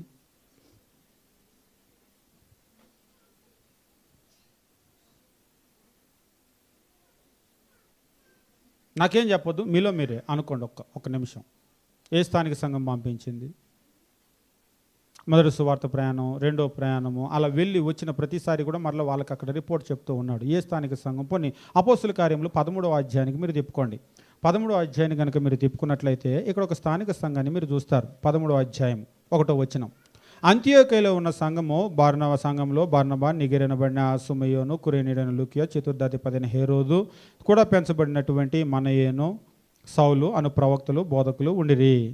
వారు ప్రభువును సేవించుచు ఉపవాసము చేయుచు ఉండగా పరిశుద్ధాత్మ నేను బర్నబాను సౌలును పిలిచిన పని కొరకు వారిని ప్రత్యేకపరచుడని వారితో చెప్పాను. అంతటా వారు ఉపవాసం ఉండి ప్రార్థన చేసి వారి మీద చేతులుంచి వారిని పంపారు. ఫస్ట్ మిషనరీ జర్నీ స్టార్ట్ అయింది. పంపించింది ఎవరు అంటే అంతియోకయ స్థానిక సంఘం. ఎట్లా ప్రారంభమైంది అంతియోకయ స్థానిక సంఘం అంటే?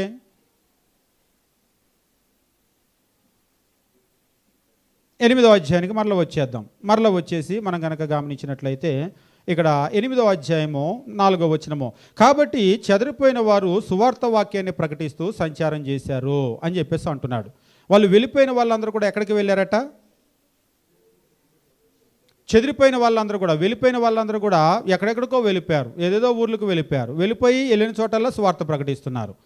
11వ అధ్యాయము 19వ వచనము గమనించినప్పుడు, స్టెఫను విషయంలో కలిగిన శ్రమను బట్టి చెదిరిపోయిన వారు యూదులకు తప్ప మరి ఎవరికి వాక్యం బోధింపక ఫెనీకే, కుప్రా, అంతియోకయ ప్రదేశాల వరకు వచ్చిరి. 20 కుప్రీల్లో కొందరు, కురేనీల్లో కొందరు వారిలో ఉండిరి. వీరు అంతియోకయకు వచ్చి గ్రీసు దేశపు వారితో మాట్లాడుచు ప్రభు అయిన యేసును గూర్చిన సువార్త ప్రకటించిరి. ప్రభు హస్తం వారికి తోడై ఉండిన గనుక నమ్మిన వారు అనేకులు ప్రభు తట్టు తిరిగిరి. వాస్తవంగా ఈ శ్రమ వచ్చి చెదిరిపోయిన వాళ్ళు కొందరు కురేనీళ్ళు, కుప్రీలు అంత్యోకయకి వచ్చి వాక్యం ప్రకటించారు. నమ్మిన వాళ్ళతో అంత్యోకయలో స్థానిక సంఘం ప్రారంభమైంది. ఈ స్థానిక సంఘం బలపడి ఏం చేసిందంటే పౌలుని, బర్నబాని పంపించింది. ఇక ఇప్పుడు ఈ పౌలెళ్ళి ఏం చేశాడంటే మొత్తం ఆసియా ఖండము, ఐరోపా ఖండం మొత్తం తూడ్చిపడేశాడు. అంతే, క్లీన్ స్వీప్ అని అంటాం కదా. ఎవరు పంపించారు పౌలుని అంటే అంత్యోకయ సంఘం. ఎలా వచ్చింది అంత్యోకయ సంఘం అంటే చెదిరిపోయినటువంటి క్రైస్తవులు వచ్చి సువార్త ప్రకటించి. అంటే విశ్వాసులేనా? కొంతమంది విశ్వాసుల ద్వారా అంత అద్భుతాలు జరుగుతాయా, ఆశ్చర్యంగా ఉంది అంటారు. కొంతమంది ఏమనుకుంటారంటే మరలా వెళ్ళేదన్నా ఊర్లో సేవ ప్రారంభించాలంటే సేవకుడే చేయాలేమో, ఆయన వస్తేనే జరిగిద్దేమో అనుకుంటారు. లేదు, ప్రతి క్రైస్తవుడు, క్రైస్తవురాలు సువార్తను ప్రకటించాలి. వాళ్ళు ఎప్పుడైతే యెరూషలేము నిండిన తర్వాత లాగా ఆగిపోయారో దేవుడు ఏం చేశాడంటే ఒక శ్రమను తీసుకొని వచ్చాడు. శ్రమను తీసుకొని వచ్చి సువార్త ప్రకటించడానికి మరలా ఆయన కార్యాన్ని కదిలించాడు. ఒకటి కాదు, మనం వరుసగా గనక చూసినట్లయితే 1, 2, 3, 4 అనేకమైనటువంటి చర్యలు ఆయన చేశాడు. మీరు కనుక గమనించినట్లయితే ఈ 8వ అధ్యాయంలోనే మరొక విషయాన్ని మనం గమనిస్తూ ఉంటాం. 8వ అధ్యాయము మనం గమనించినప్పుడు అపోస్తుల కార్యాల్లో ఇక్కడ పరిశుద్ధాత్ముడు ఏం చేశాడంటే ఒకసారి 8వ అధ్యాయం మనం కనుక చూసినట్లయితే 26వ వచనము,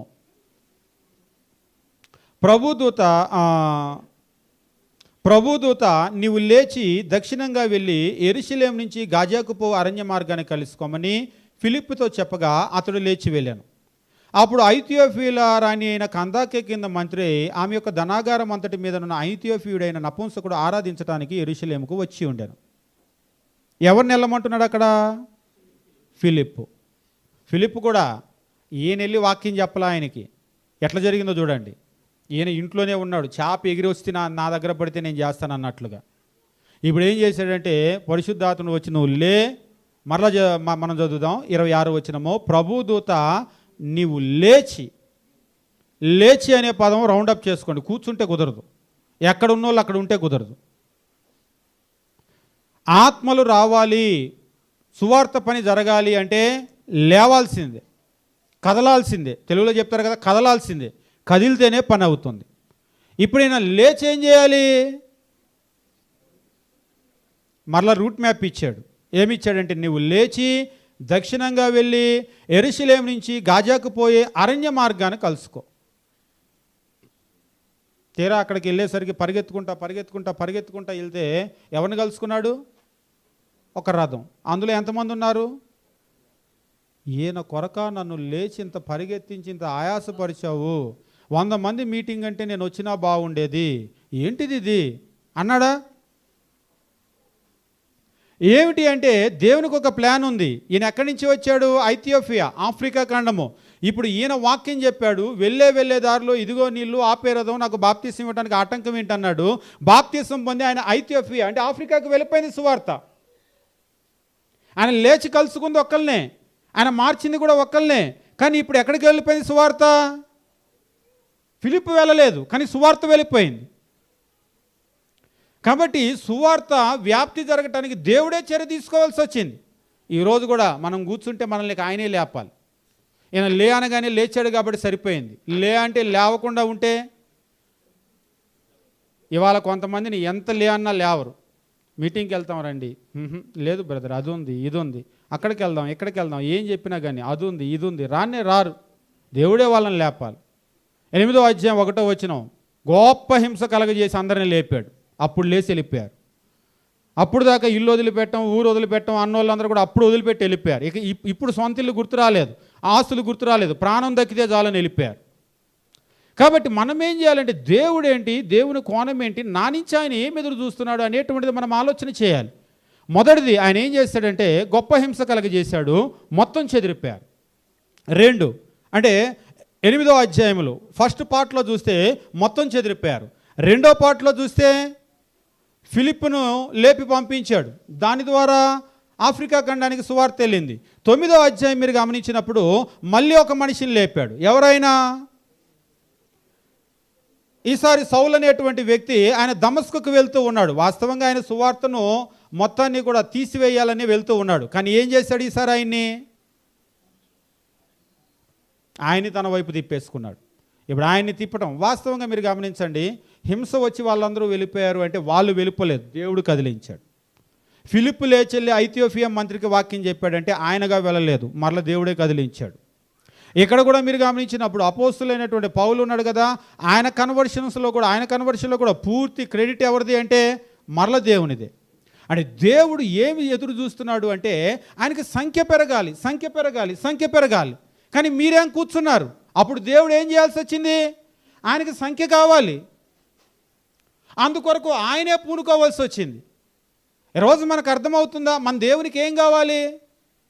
సంఖ్య కావాలి, సంఖ్య పెరగాలి, మొత్తము చుట్టుపక్కల విస్తరించాలి. అది మనకు అర్థమవుతుందా?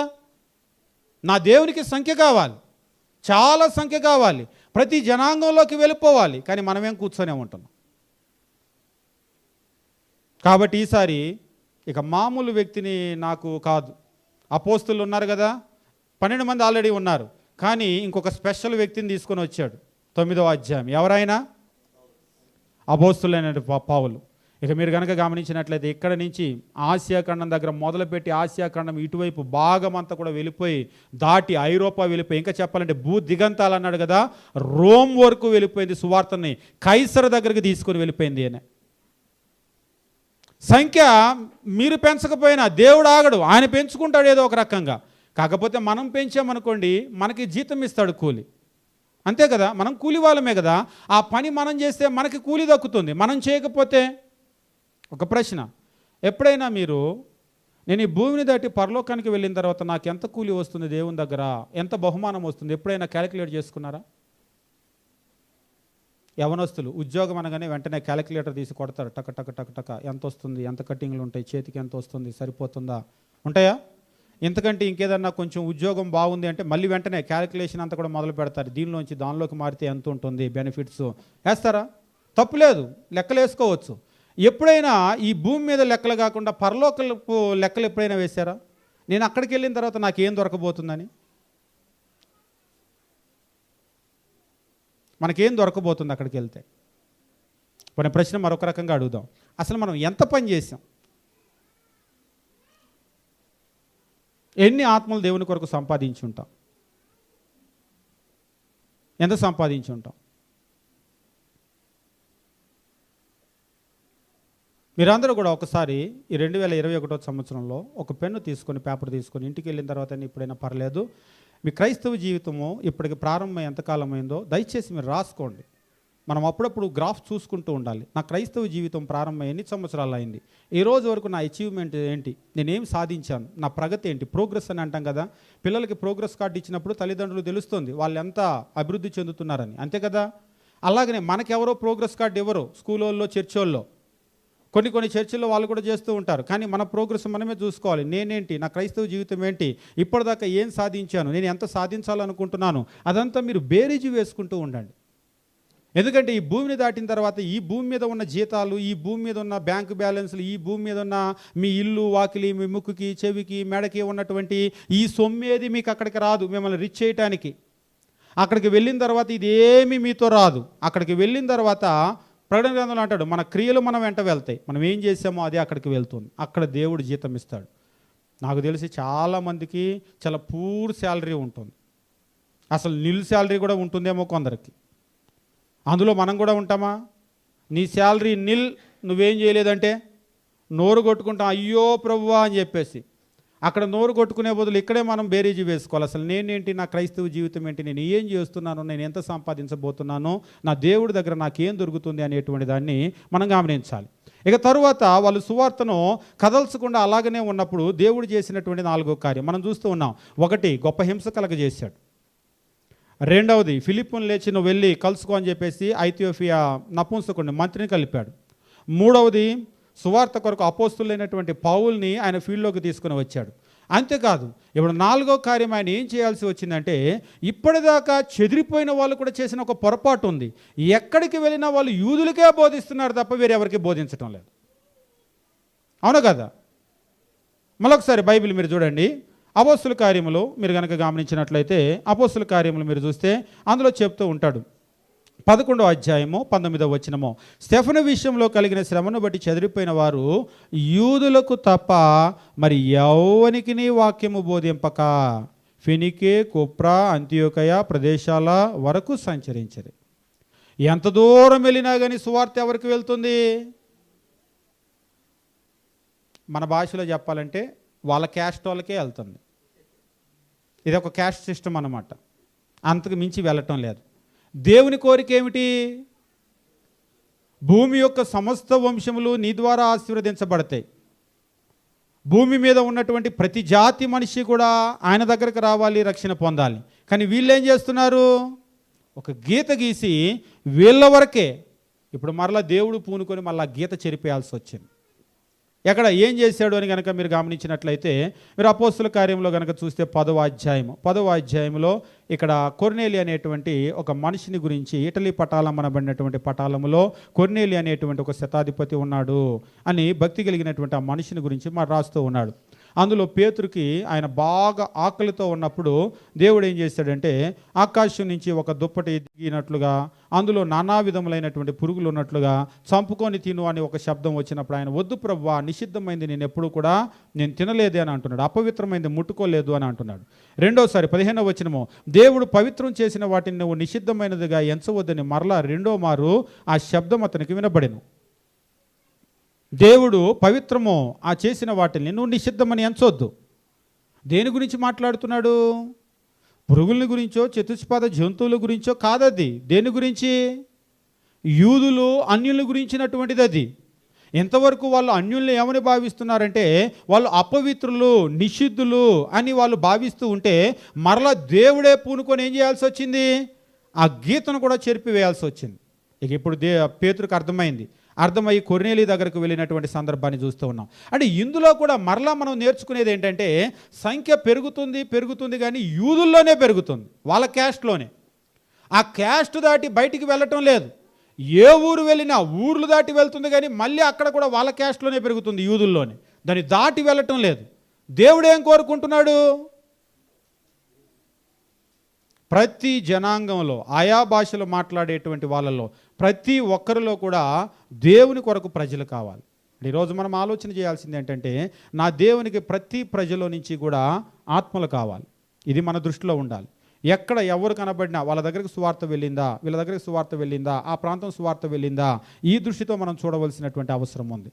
మరలా దేవుడే పూనుకొని ఏం చేశాడంటే, అక్కడ కూడా ఆ గీతను చెరిపివేయటాన్ని మనం చూస్తూ ఉంటాం. తర్వాత అపోస్తుల కార్యములు మనం గమనించినప్పుడు 13వ అధ్యాయము 2వ వచనము, 13వ అధ్యాయం 2వ వచనము, ఆయన సౌలుని పిలిచాడు. సౌలుని పిలిచినప్పుడు సౌలు కూడా వచ్చి ఏం చేస్తున్నాడు? బర్నబా సౌలు ఇద్దరు కలిసి చక్కగా అంత్యోకయ సంఘంలోకి వచ్చి అంత్యోకయ సంఘంలో ప్రీచర్స్గా పనిచేసుకుంటున్నారు. మరి అక్కడ జీతం ఇస్తున్నారు, భోజనం పెడుతున్నారు, చక్కగా అక్కడ ఒక క్వార్టర్స్ ఇచ్చారు. అంత్యోకయ సంఘంలో చక్కగా ప్రీచింగ్ పని చేసుకుంటున్నారు. ఎందుకు పిలిచింది ఆయన? ఎందుకు పిలిచాడు ఆయన? అసలు దేవుని ఉద్దేశం ఎప్పుడు కూడా సర్వలోకము, సర్వ సృష్టి సువార్త వెళ్ళిపోతూనే ఉండాలి.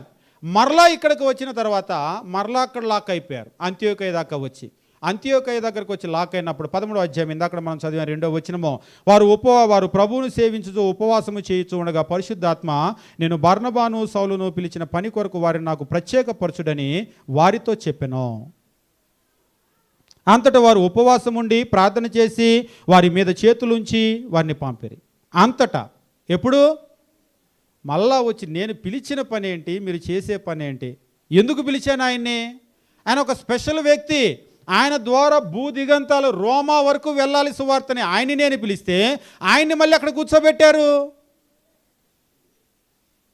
ఈరోజు ఇందులో నేను చెప్పాలనుకున్న పాయింట్ ఏంటంటే, మన స్థానిక సంఘంలో కూడా మోస్ట్ టాలెంటెడ్ బ్రదర్స్, సిస్టర్స్ ఉంటారు. దయచేసి వాళ్ళని అట్లా ఉంచొద్దు. మన దేవుని కొరకు చాలా ఆత్మలను మనం సంపాదించాలి. ఆ టాలెంట్ ఎవరికైతే ఉంటుందో దయచేసి వాళ్ళని అట్లా ఉంచవద్దు. వాళ్ళని లేపి మనం పంపించాలి. మీరు చేయండి పని, మీకేం కావాలి, మీకేం అవసరం ఉంది, మీరు సువార్తకు వెళ్ళటానికి ఆటంకం ఏమిటి అని మనం వాళ్ళని ప్రోత్సహిస్తే మన దేవుడు కోరుకున్నటువంటి ఆ కోరిక తీరుతుంది, వెళ్ళిపోతుంది సువార్త. ఉదాహరణకి మీరు ఒక్కసారి ఆలోచన చేయండి. Option A, option B. Option A, అంత్యోదయ స్థానిక సంఘం నో అండి, నాకు కుదరదు, పౌలు లాంటి మంచి ప్రీచరు, బర్నబా లాంటి ప్రీచర్స్ మాకు దొరకరు, కాబట్టి వీళ్ళిద్దరిని మేము పంపము, సారీ ప్రభు అని చెప్పుంటే, నువ్వు ఇంకెవరినైనా అపాయింట్ చేసుకో, వీళ్ళిద్దరి విషయంలో మాత్రం సారీ అని చెప్పుంటే ఎక్కడ దాకా వెళ్ళేది సువార్త? No missionary journeys, first journey, second journey, third journey, Rome journey ఏమి కూడా లేవు. ఆసియా ఖండంలో వర్క్ లేదు, ఐరోపాలో వర్క్ లేదు, భూదిగంతాల వరకు వర్కే లేదు. ఆ వర్క్ అంతా ఎక్కడి నుంచి వచ్చింది అంటే వాళ్ళు కూడా మీరు పంపించండి అన్నప్పుడు వాళ్ళు పంపించి, వాస్తవంగా మీరు అర్థం చేసుకోండి, పౌలుని బర్నబాని పంపిన తర్వాత అంత టాలెంటెడ్ ప్రీచర్స్ వాళ్ళకు ఉండకపోవచ్చు, ఎందుకంటే వాళ్ళు వెరీ టాలెంటెడ్. కానీ వాళ్ళ స్థానిక సంఘము వాళ్ళని సాక్రిఫైస్ చేయడానికి ముందుకొచ్చారు. ఈరోజు మనం అలా వస్తామా? సొరకాయన అంటున్నాడు, బ్రదర్ మీరు ఎక్కడికైనా వెళ్ళండి, ఏదైనా చేయండి, మన స్థానిక సంఘాన్ని వదిలిపెడితే కుదరదు. మన స్థానిక సంఘానికి అడ్డేదైనా ఉంది అనుకుంటే ప్రోగ్రాము దాన్నే మానేయండి, స్థానిక సంఘం కుదరదు. ఇక్కడ ఎంతమంది ఉంటారు? 15 మంది. ఆయన చాలా టాలెంటెడ్ ప్రీచర్. మన సాలమన్ గారికి కూడా అలాంటి సిచ్యువేషనే ఇంతకుముందు ఎదురవుతున్నటువంటి పరిస్థితి. టాలెంట్ ఉన్న వాళ్ళని ఎప్పుడు బంధించి ఉంచకూడదు, చాలా తప్పది. దేవుని కొరకు చాలా ఆత్మలు కావాలి. మీలో కూడా టాలెంట్ ఉన్న వాళ్ళు ఎప్పుడు కూడా లాక్ అవ్వకూడదు. వెంటనే వాళ్ళని మనం అన్లాక్ చేసి వాళ్ళని రిలీజ్ చేసి పంపించేసేయాలి. చాలా పెద్ద పనులు, గొప్ప కార్యాలు జరుగుతాయి దేవుని కొరకు. అది జరగాలి అంటే టాలెంట్ ఉన్నటువంటి వాళ్ళు బయటికి వెళ్ళాలి. దేవుడు ఎవరినైతే కోరుకుంటున్నాడో, పని చేయించాలనుకుంటున్నాడో వాళ్ళు వెళ్ళి పని చేయాలి. ఎప్పుడు కూడా మనం ఆపకూడదు, ఏ కారణమైనా సరే. కొంతమంది వీళ్ళు చేతికి అందరేమో, అట్లేమో ఇట్లేమో వెళ్ళిపోతే మన స్థానిక సంఘం ఏంటి, మనకెవరు అంత బాగా బోధిస్తారు, ఈ కారణాలని. నువ్వు దేవుని కొరకు కనుక నువ్వు సాక్రిఫైస్ చేస్తే దేవుడు అంతకంటే దేవునిస్తాడు ఖచ్చితంగా. అంత్యోదయ స్థానిక సంఘం పాడైపోయిన రికార్డు ఏమీ మనకు లేదు. వాళ్ళు పంపించారు. పంపించిన తర్వాత కూడా సువార్త ప్రయాణాలు ప్రతిసారి కూడా వచ్చి రిపోర్ట్ చెప్తూ ఉన్నారు అక్కడ.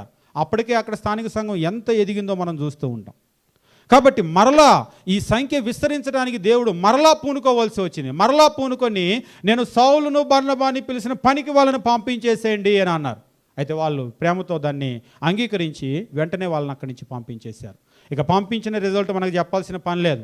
అక్కడి నుంచి మిషనరీ జర్నీస్ స్టార్ట్ అయినాయి. 1, 2, 3 రోమ్ ప్రయాణము, మొత్తము భూ దిగంతాల వరకు కైసరు ఎదుటికి కూడా సువార్త వెళ్ళిపోయింది. అప్పుడు ఒకవేళ ఆప్షన్ బి మేము పంపము అని కనుక అన్నట్లయితే అక్కడితోనే ఆగిపోయేది. మళ్ళీ దేవుడు ఇంకొక వ్యక్తిని చూసుకోవాల్సిన పరిస్థితి ఉండేది.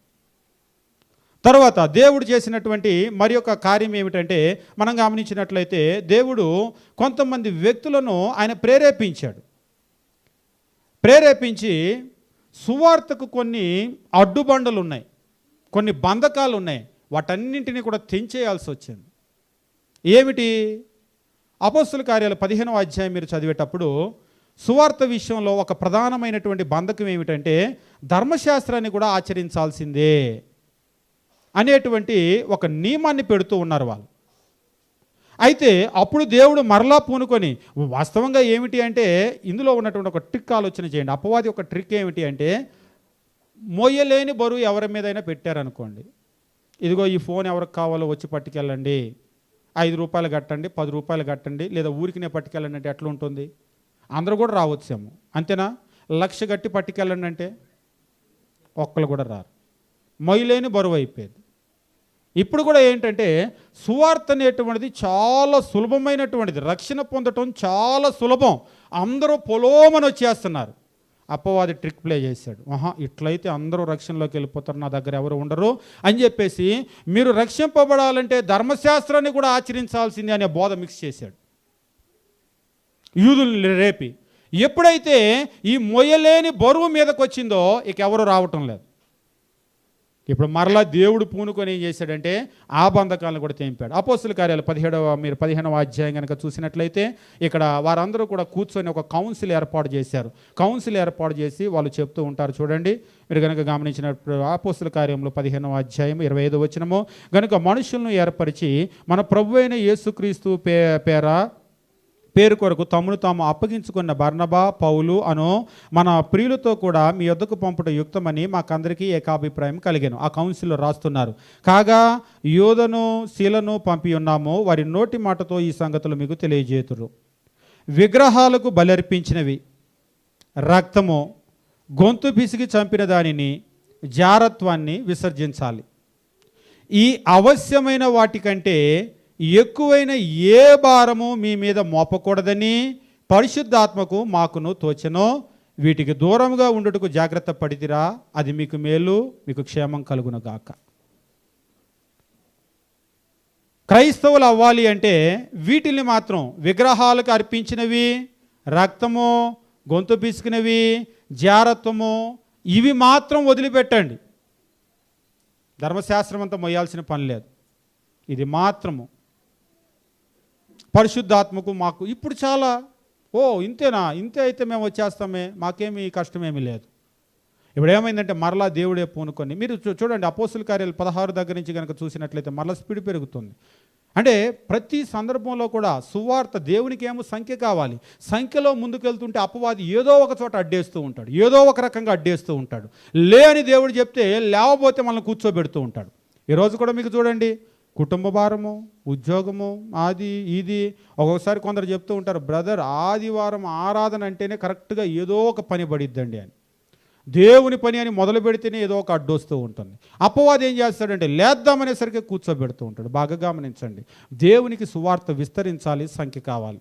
అపవాది ఏం చేస్తూ ఉంటాడు, అది వెళ్లకుండా ఆయన లాక్ చేసేస్తూ ఉంటాడు. ఈరోజు మనము ఒక్కసారి వెనక్కి తిరిగి, నా దేవుడు సంఖ్యని ఇంత కోరుకుంటున్నాడే, నేను సంఖ్య విషయంలో ఏం చేస్తున్నాను అనేది ఆలోచన చేయండి. ఇంతవరకు నేను క్రైస్తవ్యంలోకి వచ్చిన తర్వాత నేను ఎంత సాధించాను అనేటువంటిది ఒకసారి మీరు ఆలోచన చేయండి. మీరు ఆలోచన చేసినట్లయితే సంఖ్య కొరకు మనం ఏం చేస్తున్నామో మనకే అర్థమవుతుంది. రేపు వెళ్ళిన తర్వాత దేవుడు మనకు జీతం ఇవ్వబోతాడు. ఆయనకు అంతా కూడా లెక్కే, మనం చేసేటువంటి క్రియలన్నీ కూడా లెక్కే. జీతం ఇవ్వబోతే ఆ రోజు మనకి ఎంత జీతం దొరుకుతుంది? నేను 1-2 వచనాలు మాత్రం చెప్పి ముగించేస్తాను. సువార్త ప్రకటన, వ్యాప్తి అనేటువంటి వాటి కొరకు అపోస్తులైనటువంటి పౌలు చాలా విషయాలు చెప్పాడు. మన సమయం అయిపోయింది, 2 నిమిషాలు ఉంది, చెప్పి నేను ముగించేస్తాను. అపోస్తుల కార్యంలో 1వ అధ్యాయం మనం గమనించినప్పుడు 5వ వచనంలో పౌలు రోమిలకు రాసిన పత్రిక 1వ అధ్యాయం 5వ వచనము, అపోస్తులైనటువంటి పౌలు రోమాలో ఉన్నటువంటి క్రైస్తవులకి రీతిగా చెప్తూ ఉంటాడు. ఏమని అంటూ ఉంటాడంటే, రోమిలకు రాసిన పత్రిక 1వ అధ్యాయము 5వ వచనము,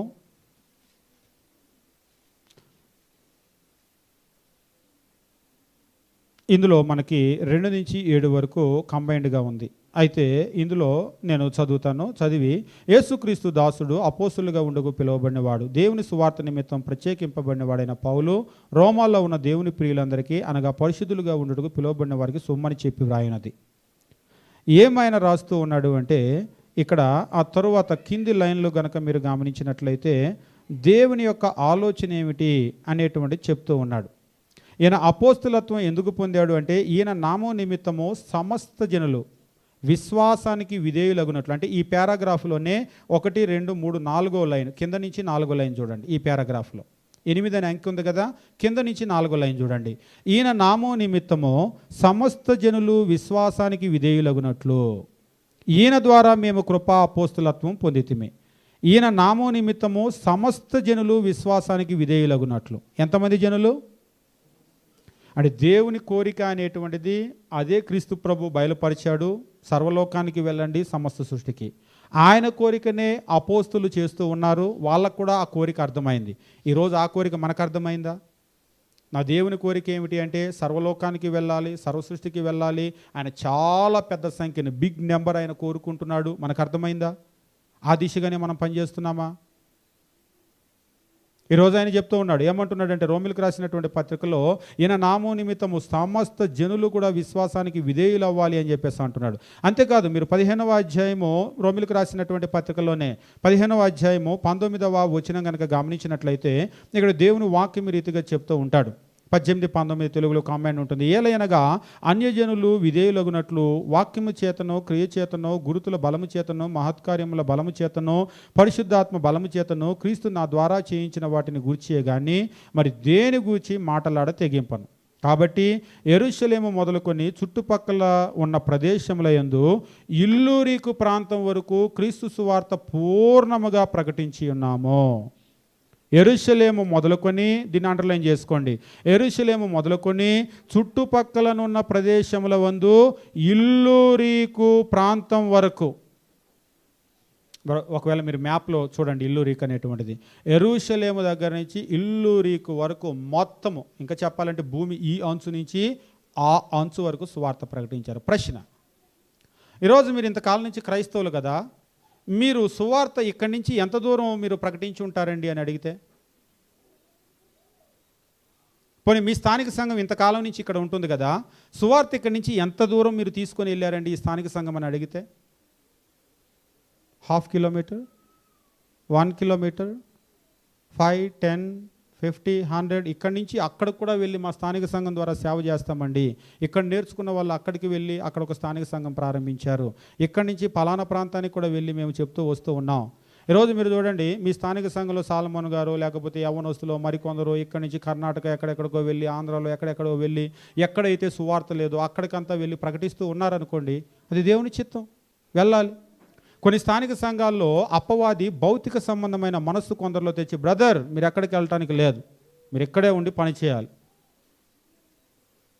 అలా ఒత్తిడి తేవటానికి ప్రయత్నం చేస్తూ ఉంటాడు. మన దేవుని కోరిక ఏమిటి? అక్కడే ఉండాలా, విస్తరించాలా? ఈరోజు కూడా కొన్ని స్థానిక సంఘాల్లో వాళ్ళు ఏం చేస్తూ ఉంటారంటే, దేవుని చిత్తము సంకల్పం అర్థం కాక సేవకుని అలాగా బాగా చెప్పగలిగిన టాలెంటెడ్ ప్రీచర్స్ని అలాగా బంధించాలి, లాక్ చేయాలని చూస్తూ ఉంటారు. మనం ఆ విషయంలో వాళ్ళని ప్రోత్సహించి, మేము మీ వెనకాల ఉన్నామండి, మీరు వెళ్ళండి, ఛార్జీలు అవుతాయా, ఏమవుతాయా, ఖర్చులు అవుతాయా, ఏమవుతాయో మేము చూసుకుంటాం. కొన్ని స్థానిక సంఘాల్లో అయితే ప్రీచర్స్ని చాలా బాగా ప్రోత్సహిస్తారు. ఒకసారి ఒక సేవకుడు చెప్తున్నాడు, వాళ్ళ పిల్లలు స్కూల్ ఫీజులు మొత్తం వాళ్ళే కడతారట, డ్రెస్సు, బుక్స్, షూస్ అవి కూడా స్థానిక సంఘంలో వాళ్ళు తెస్తారట. వాళ్ళు ఒకటే చెప్తారట, బ్రదర్ మీ కుటుంబానికి సంబంధించిన ఖర్చు ఏమైనా ఉంటే మా మీద వేయండి, మేము చూసుకుంటాం, తలా ఒకటి షేర్ చేసుకుంటాం, మీరు 100% ఎవాంజలిజం మీద మీరు దృష్టి పెట్టండి. మేము ఎలాగూ మీకులాగా ఊర్లు తిరిగి మేము చెప్పలేం, మీకు దేవుడు చెప్పేటువంటి ఆ టాలెంట్ ఇచ్చాడు, ఆ ఆసక్తి ఇచ్చాడు, మీరు దీన్ని ఆపొద్దు, మా అందరి తరపున మీరు పని చేయండి, మీ భారం ఏమైనా ఉంటే మా మీద వేయండి, మేము చూసుకుంటాం. అలా చెప్పేవాళ్ళు కూడా ఉన్నారు. కానీ కొందరైతే, బ్రదర్ మీ స్కూల్ ఫీజుతో మాకేం సంబంధం అండి, మీ పిల్లల చదువులు, న్యాయం అసలు ఇది అడగటం నో, అట్లాంటి ఇంకెప్పుడు అడగండి. ఇక ఇప్పుడు రేపు నుంచి ఆయన ఏం చేస్తాడంటే ఎవాంజలిజం మానేసి వేరే పనికి వెళ్తాడు, పిల్లోడు స్కూల్ ఫీజు కట్టుకోవటానికి, బుక్స్ కొనుక్కోవటానికి, కుటుంబాన్ని నడుపుకోవటానికి. అప్పుడు ఫైనల్గా లాస్ ఎవరికి? ఎవాంజలిజం లాస్ అయింది, అంతే కదా. వాటిని గనక మనం ఇచ్చినట్లయితే ఆ సమయాన్ని తెచ్చి ఎక్కడ పెట్టేవాడు ఆయన? ఇందులో ఫైనల్గా గెయిన్ ఎవరికి అంటే అపవాదికి. మనం డబ్బు చూసుకున్నాం, ఈ డబ్బు మేమేమో నువ్వే కష్టపడి అంటున్నావు, నువ్వే కష్టపడి అంటే ఆయన కష్టపడతాడు, ఎందుకంటే పిల్లల్ని చదివించుకోవాలి, ఇల్లు నడుపుకోవాలి, ఆకలితో ఏమి ఉంటే ఎవాంజలిజం అవ్వదు కదా. రేపు ఫైనల్గా లాస్ అయ్యేది ఏంటంటే నశించిపోయే ఆత్మల దగ్గరకు సువార్తకు వెళ్ళటం లేదు. కాబట్టి అది విస్తరించాలి అంటే మన దేవుని సంకల్పం ఏమిటో మనం తెలుసుకోవాలి. నేను విస్తరణకు ఎట్లా సహకరించగలను, నా వల్ల ఏమవుతుంది, నేనేమి ఇవ్వగలను అనేటువంటి దాన్ని మనం అందరం కూడా కలిసి, ఈరోజు మీరు ఇందాక మనం గమనించాం, పౌలుని బర్నబాని అంతియోకయ స్థానిక సంఘం పంపించారు కాబట్టి సరిపోయింది, పంపకుండా ఉంటే నో మిషనరీ జర్నీస్. ఈరోజు మనం కూడా మన స్థానిక సంఘాల ద్వారా అలా విస్తరించటం అనేటువంటి దేవుని చిత్తం. మీరు చూడండి, అపోస్తులైన పౌలు వెళ్ళి పనిచేశాడు అంటే కూడా పౌలు వెనకాల మద్దతంతా కూడా ఎవరు? ఫిలిప్పీ స్థానిక సంఘం. ఎక్కడ ఉన్నా కానీ ఆయనకి కానుకలు పంపుతూనే ఉన్నారు, ఎక్కడ ఉన్నా, ఈవెన్ కోరింతు వచ్చి పనిచేసినా కానీ వెనక నుంచి ఆయన కొంత సపోర్ట్ వస్తూ ఉంది, ఆ ఫైనాన్షియల్ సపోర్టు. అయితే అప్పుడప్పుడు సపోర్ట్ లేనప్పుడు డేరాలు కొట్టుకున్నాడు. అదే ఇప్పుడు సపోర్ట్ వచ్చిందనుకోండి, డేరా కుట్టాలని ఆయనకేం ఇంట్రెస్ట్ కాదు. ఆ డేరాని వదిలేసి బైబిల్ తీసుకొని ఇంకొక ఊరు వెళ్ళి సువార్త చెప్తాడు, ఇంకో ఫ్యామిలీకి వెళ్ళి సువార్త చెప్తాడు. అదే ఒకవేళ పోషణ లేకపోతే ఈ కడుపు ఆకలితో ఉండలేడు కదా డేరా కుట్టుకుంటాడు. మనం ఆ డేరా కుట్టనివ్వకూడదు. ఆయనకి మనం మద్దతు ఇచ్చి సువార్తలో ఉంచాలి. ఎక్కువ మంది పనివాళ్ళు, క్రీస్తు ప్రభు ఒక మాట చెప్తాడు. ఆయన ఏమంటాడంటే, కోత విస్తారముగా ఉంది, పనివారు కొద్దిగా. ఈరోజు 2021లో కూడా ఇది నిజం, బెంగళూరులో కూడా ఇది నిజం, కర్ణాటకలో కూడా ఇది ఇంకా చాలా నిజం. మా ఆంధ్ర కంటే ఇది చాలా నిజం. మా ఆంధ్రలో చాలా మంది పని వాళ్ళు ఉన్నారు, ఇక్కడ చాలా కొద్దిగా. నేను ఎప్పుడు సాలమన్ గారితో చెప్తూ ఉంటాను, కర్ణాటక రాష్ట్రంలో చాలా పని చేయాలి. మీరు తెలుగు అని తెలుగు మధ్యలో చేయొద్దు. తెలుగు మధ్యలో చాలా బాగానే ఉంది పని, దాటి కన్నడలోకి వెళ్ళండి. తెలుగు అంటే లిమిటే, కొద్దిమందే కదా. ఇప్పుడు కర్ణాటకలో ఎంతమంది తెలుగు వాళ్ళు ఉంటారో లిమిటెడ్ కదా. దాటి కన్నడలోకి వెళ్ళండి, వెళ్ళిపోండి. ప్రతి జనంలోకి, ప్రతి భాష మాట్లాడే వాళ్ళకి, ప్రతి ప్రాంతంలోకి వెళ్ళిపోండి. ఎవరైతే టాలెంటెడ్ బ్రదర్స్ ఉన్నారో, సిస్టర్స్ ఉన్నారో, వాళ్ళందరినీ అన్లాక్ చేసి ఈ పనిలో మీరు ప్రోత్సహించండి. ప్రోత్సహించి మీ దేవుడు ఏం కోరుకుంటున్నాడంటే నెంబర్ ఆయనకు ఆత్మలు. అంటే నెంబర్ అనేటువంటి మాట వెనకాల ఏముంది? 1 అంటే ఒక ఆత్మ, 10 ఆత్మలు, 100 ఆత్మలు. నెంబర్ అంటే సోల్స్. అవి మన దేవునికి చాలా పెద్ద నెంబర్ కావాలి, ఆత్మలు కావాలి. ఆ రీతిగా మనం ముందుకు వెళ్ళాలి. ఈరోజు మన గ్రాఫ్ ఒక్కసారి వెనక్కి తిరిగి చూసుకుంటే చాలా బాధ వేస్తుంది. 10 ఏళ్ళు, 15 ఏళ్ళు, 25 ఏళ్ళు క్రైస్తవులం, ఆరాధన తప్ప మనం పెద్దగా సాధించినటువంటి విషయాలు ఏమీ లేవు. ఈవేళకి కూడా ఇంకా సంఘాలు ఎట్లా ఉన్నాయంటే 10, 20, 40, 50, 100 దాటిన సంఘాలు వేళ్ల మీద లెక్క పెట్టవచ్చు. మనం చాలా విచారించాల్సిన అవసరాలు ఉన్నాయి. మనం చాలా సాధిస్తున్నాం. ఎందులో సాధిస్తున్నాం? పెద్ద చదువు, పెద్ద ఉద్యోగము, పెద్ద ఇల్లు, పెద్ద టీవీ, పెద్ద మోటార్ సైకిల్, లేదంటే బంగారము, వెండి, లేకపోతే మంచి బట్టలు, ఇవన్నీ చాలా బాగానే సాధిస్తున్నాం. వదిలిపెట్టి వెళ్ళిపోయేటువంటివి ఇవి బాగా సాధిస్తున్నాం.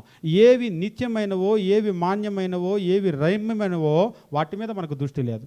వాటిని సాధించకుండా అపవాది మనల్ని బ్లైండ్ చేస్తూ ఉన్నాడు. కాబట్టి ఒకసారి మనం కళ్ళు విప్పి చూడవలసినటువంటి అవసరం ఉంది. చాలా సాధించాలి. దేవుడు ఆ దిశగా మనల్ని అందరినీ కూడా దీవించునుగాక. రాబోయేటువంటి రోజుల్లో బాగా పనిచేద్దాం, బాగా విస్తరణకు ముందుకు వెళ్దాం. దేవుడు ఖచ్చితంగా మనల్ని దీవిస్తాడు, బలపరుస్తాడు. మీ అందరికీ వందనాలు.